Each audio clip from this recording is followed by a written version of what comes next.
अरुण शेखर जी भारतेंदु नाट्य अकादमी से ड्रामा में डिप्लोमा किया हुआ है उन्होंने, और हिंदी में पोस्ट ग्रेजुएशन मुंबई यूनिवर्सिटी से किया है। ये अपने आप में बड़ी बात है कि आप यूपी से बिलोंग करते हैं और मुंबई यूनिवर्सिटी से हिंदी में पोस्ट ग्रेजुएशन कर रहे हैं।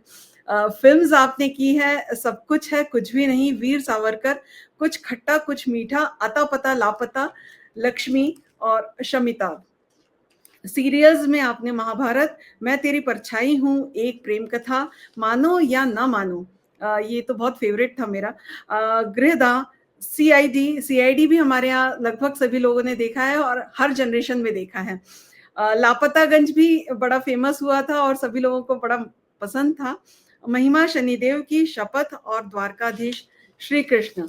उसके बाद आपने डायलॉग राइटिंग भी की हुई है, हॉलीडे और अकीरा की।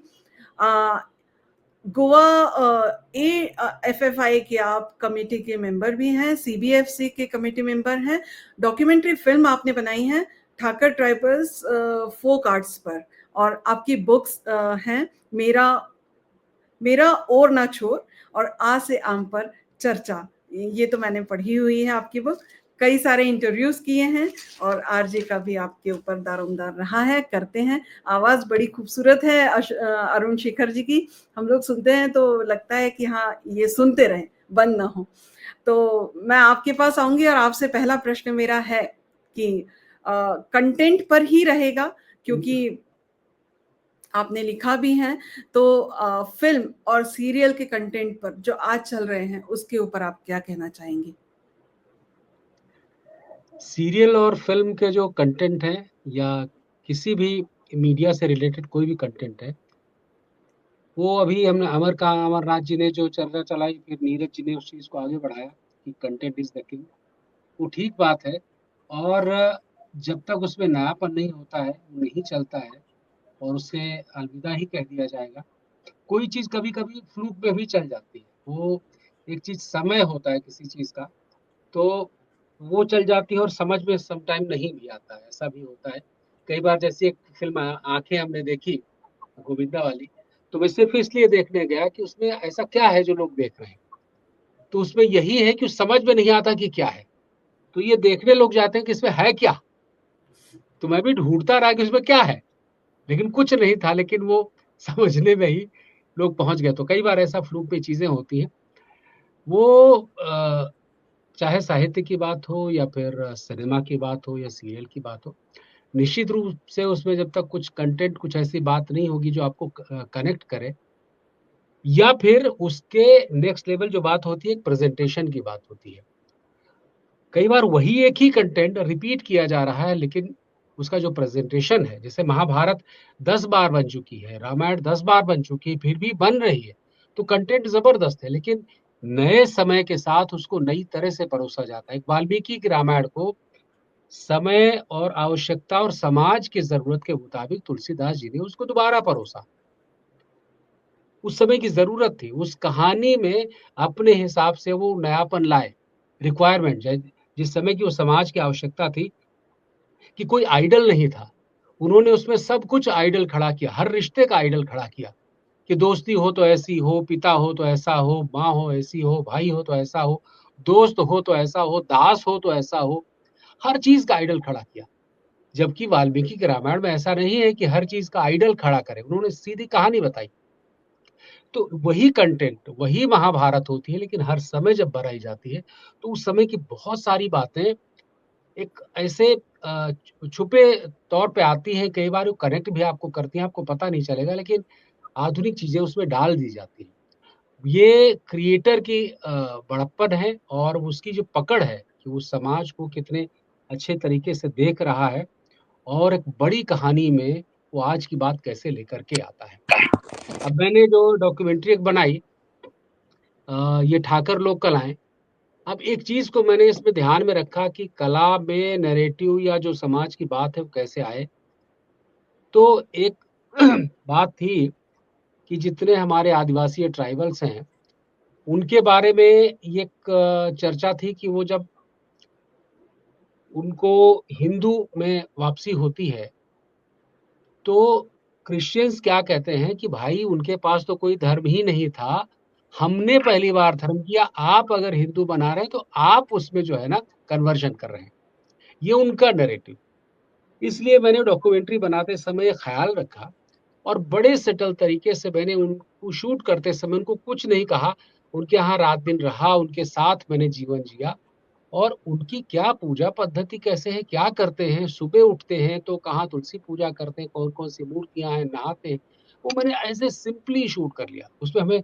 और वो सब मैंने डॉक्यूमेंट्री में रखा, दिखाया कि उनकी जीवन शैली क्या है।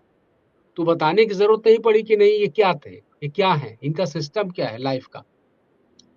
तो उसी तरह से आर्ट सेम टाइम पर आपकी जो बातें हैं, आपको जो बिलीव है, जो आपकी जीवन पद्धति है, जो आपकी मानवता है, जो आपकी मनुष्यता, उस चीज को भी आगे लेके चलती है और दूर तक जाती है।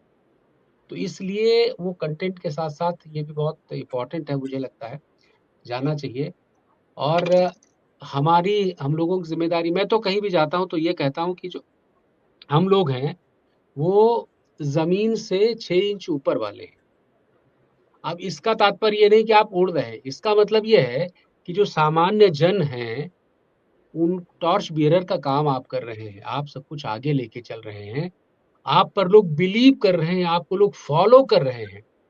तो इसलिए आप कुछ गड़बड़ ना करें, आप अपनी जिम्मेदारी बहुत ढंग से निभाएं। आप पर एक्स्ट्रा जिम्मेदारी है, आप जी, चलता है कह करके काम नहीं चला सकते हैं। ये कलाकार की या हमारे साहित्यकार की बहुत बड़ी जिम्मेदारी होती है स्टूडेंट को पढ़ाने के। तो आप अगर मीडिया में 50 है, 100 200 स्टूडेंट, पूरे शहर में कितने स्टूडेंट हैं, इतने ही हैं। कितने फिल्मकार हैं, 150 करोड़ की हमारी जनसंख्या में कितने लोग हैं जो कला की बात को आगे लेकर चल रहे हैं। जितने लोग हैं, लाइक आप देखिए कि जब अखबार छपता था तो जनता क्या कहती थी कि हम मैंने अखबार में पढ़ा, मैंने यहाँ देखा, मैंने यहाँ सुना। आज हर साहित्यकार की कोई कोई बात को कोट किया जाता है, कंटिन्यूटी है उस कोट करने में। तो आप कुछ भी नहीं लिख सकते, कुछ भी नहीं दिखा सकते। जो लोग दिखा रहे हैं, जो कर रहे हैं, वो बहुत बड़े अपराधी हैं। उनको मैं बिल्कुल अपराधी मानता हूँ कि ये बहुत गलत है। तो लिहाजा आपकी बहुत सतर्कता से अपना काम करें इस फील्ड में जो लोग हैं। बाकी कोई काम है कर सकते हैं, एक बार कोई गलती कर सकते हैं, कुछ भी कर सकते हैं। दूसरी बात कि भले आपके जीवन में हम ओवरऑल हम लोग ह्यूमन बीइंग हैं, सब लोग गलतियां भी करते होंगे, लेकिन जो चीज आप समाज के पास लेके जा रहे हैं, जिससे कहा कि जो 300 रुपए का टिकट लेके आ जा रहा है, जो भगवान का दर्जा दिया, आपने कहा कि भगवान आपके लिए बन जाते हैं थोड़ी देर के लिए। तो जिसने आपको भगवान बना दिया, जो वहां आपके पास आया, तो उसमें कम से कम ये हम सतर्कता बरतें कि वहां पर हम कोई गलती ना करें एटलीस्ट। मुझे लगता है कि ये हमारी बहुत बड़ी जिम्मेदारी है। ये मुझे बहुत इंपॉर्टेंट बात कहनी थी आपसे। जी, बिल्कुल। एक प्रश्न आपसे और कि जैसे आपने डॉक्यूमेंट्री फ़िल्म बनाई है, सभी लोगों ने बनाई। कमर्शियल फ़िल्म, डॉक्यूमेंट्री फ़िल्म और शॉर्ट फ़िल्म्स, तीनों में डिफ़रेंस दिखता है, लेकिन करते समय क्या डिफ़रेंस पता चलता है आपको? और कितनी स्टडी तीनों के लिए, क्या डिफ़रेंट अलग-अलग स्टडी करनी पड़ती है आपको? क्योंकि मैंने मराठी की शॉर्ट फ़िल्म्स देखी कुछ, जैसे दागिना है या कट्टी है, बहुत खूबसूरत फ़िल्म है, छोटे बच्चों की है लेकिन बड़ी खूबसूरत फ़िल्म बनाई है। दागिना जो है वो 3 पीढ़ियों की है, दादी सास, सास और उनकी बहू, और वो जो छोटा-सा दागिना होता है, मतलब ज्वेलरी जिसको अलंकरण, तो वो कैसे क्यों दी जाती है? क्योंकि नई पीढ़ी को हम समझा ही नहीं सकते कि ये पहनना है। उनको उनके थॉट प्रोसेस में लाना, ये दादी सास ने किया था और उसको बड़ी खूबसूरती से उस दागिना फ़िल्म में दिखाया। तो इस टाइप की फ़िल्म्स बनाने के लिए डॉक्यूमेंट्री फ़िल्म से ये अलग होती हैं शॉर्ट फ़िल्म्स, या कमर्शियल फ़िल्म्स के पास होती हैं? अ, एक तो शॉर्ट फिल्म्स को मैं अगर ये मोटे तौर पर जो मैंने समझा है, ऐसी होती है जैसे कोई एक शेर होता है ना, जी, कहते हैं कि आसमां में सुराग क्यों हो नहीं सकता, एक पत्थर तो तबीयत से उछाल हुआ। अब इसका जो इम्पैक्ट है, 2 लाइन का इतना कमाल का इम्पैक्ट है कि आपको एकदम सेम चीज एक शॉर्ट फिल्म करती है। कि एक छोटी सी फिल्म आपको इतना बड़ा विचार दे जाती है। वो जी, विचार ओरिएंटेड ज्यादा होती है कि बनिस्पत की इंटरटेनमेंट ओरिएंटेड। उसमें एक हुक होता है जो 10 मिनट 5 मिनट कभी भी आपको मिल सकता है। और जी, एक फिल्म जो है वो उपन्यास की तरह होती है, जैसे गोदान है, लंबे समय तक रहता है ना, कभी पढ़ें, दोबारा पढ़ें, तिबारा पढ़ें, उस तरह से। डॉक्यूमेंट्री जो है, वो मेरे हिसाब से आज की बहुत बड़ी ज़रूरत है, क्योंकि जब पहले किताबें लिखी जाती थी, लाइब्रेरीज़ में हम पढ़ने जाते थे, वहाँ देखते थे उनको और रिसर्च करते थे। आज किसी के पास इतना समय नहीं है कि उन चीज़ों पे जाके रिसर्च करे।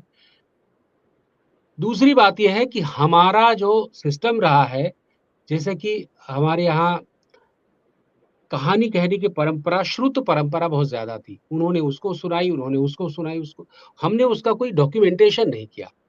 उसका जो है, हम खामियाज़ा अभी तक भुगत रहे हैं कि हमारी चीज़ों का पेटेंट दूसरों ने करवा लिया। बोले हल्दी का भी करवा लो, नीम का भी करवा लो। और हम लोग अरे होगा, अरे जाने दो ना भाई। तो ये जो हमारा जाने दो ठीक है, क्या हो ले जाएगा हमारा। इस चीज़ ने हमें जो है इतना लीनिएंट बना रखा था कि हमारा बहुत नुकसान हुआ। इसलिए डॉक्यूमेंट्री बहुत ज़रूरी चीज़ है कि हमारे जितना सिस्टम है, हर चीज़ का डॉक्यूमेंटेशन होना चाहिए। इसलिए डॉक्यूमेंट्री एक ज़िम्मेदारी है हर आदमी की। वो जो जो व्यक्ति भी जिस डिपार्टमेंट में जिस विधा को अच्छे से जानता है, वो बनाए या बनवाए। डॉक्यूमेंट्री बनाना नहीं जानता, लेकिन उस विधा को अगर सँभालना चाहता है, तो कैसे भी करके उनका डॉक्यूमेंटेशन होना चाहिए। अगर अभी नहीं हुआ, तो बहुत देर हो जाएगी।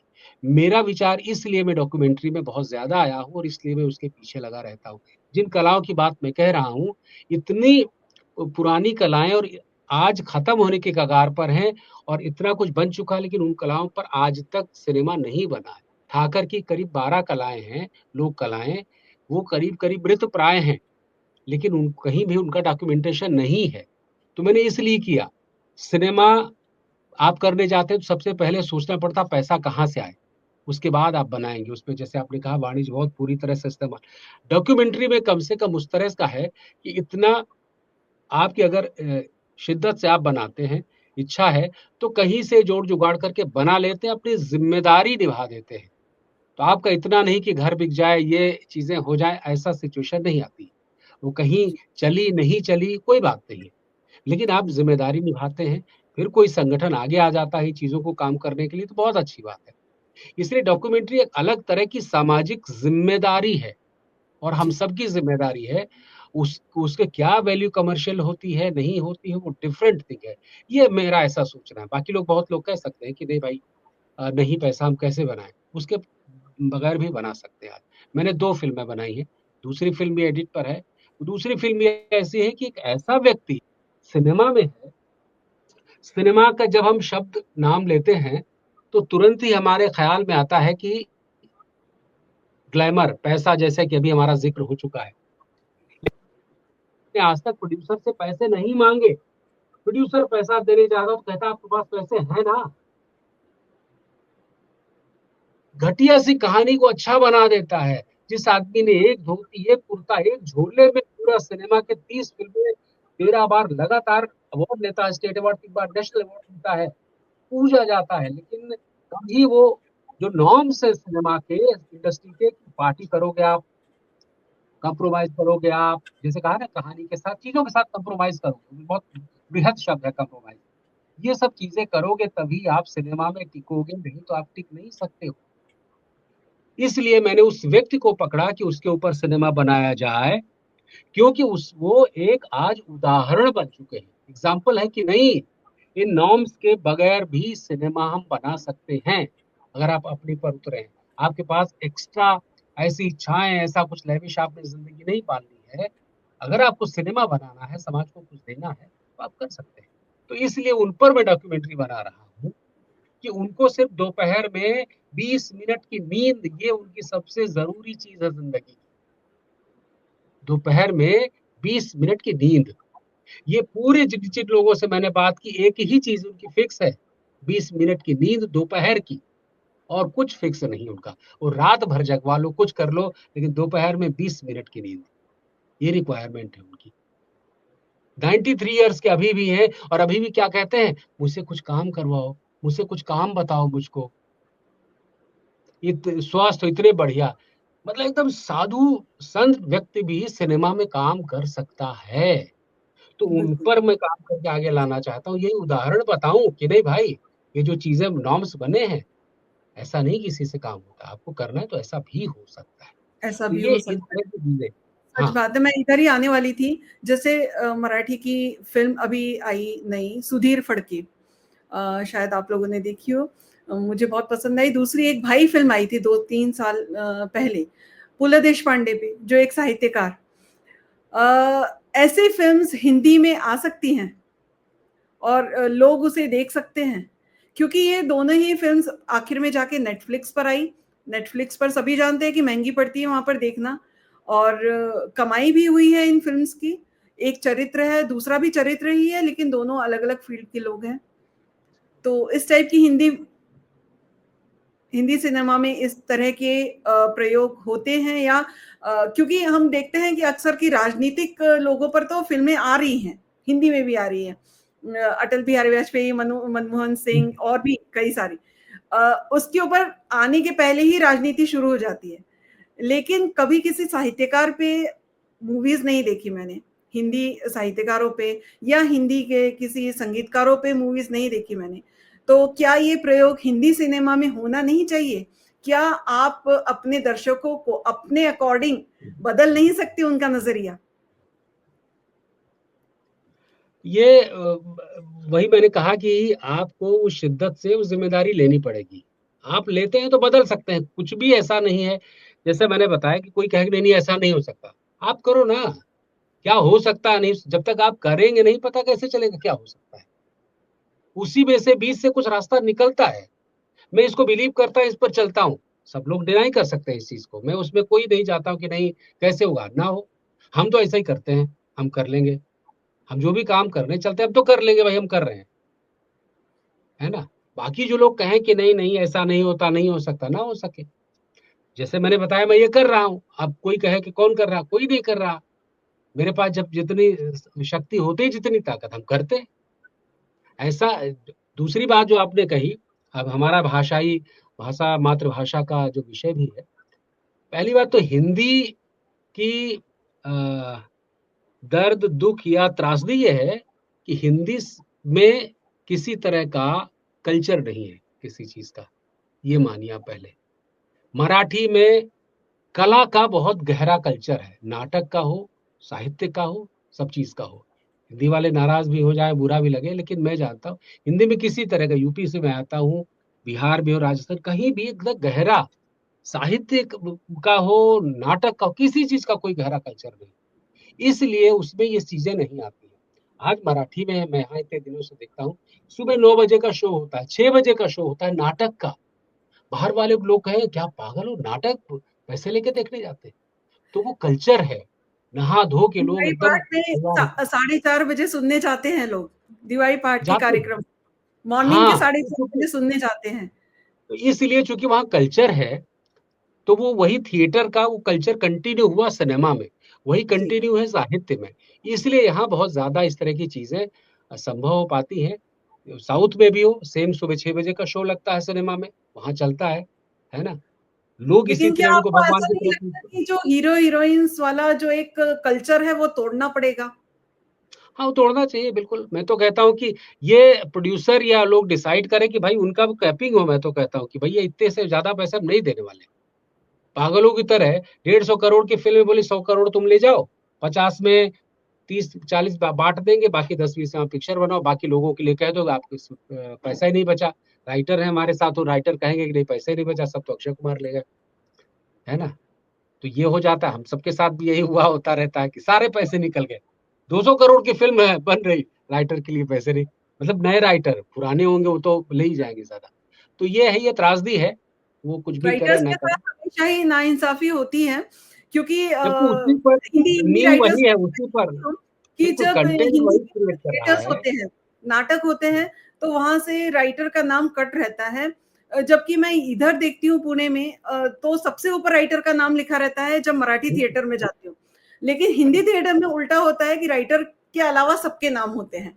जहाँ हाँ, से हाँ। कहानी निकल कर आई है, जहाँ से वो नाटक निकल के आया है, उसको ही आपने क्या बोलते हैं वहीं पर बंदिश लगा दी है, उसी का मतलब खत्म कर दिया आपने उसको।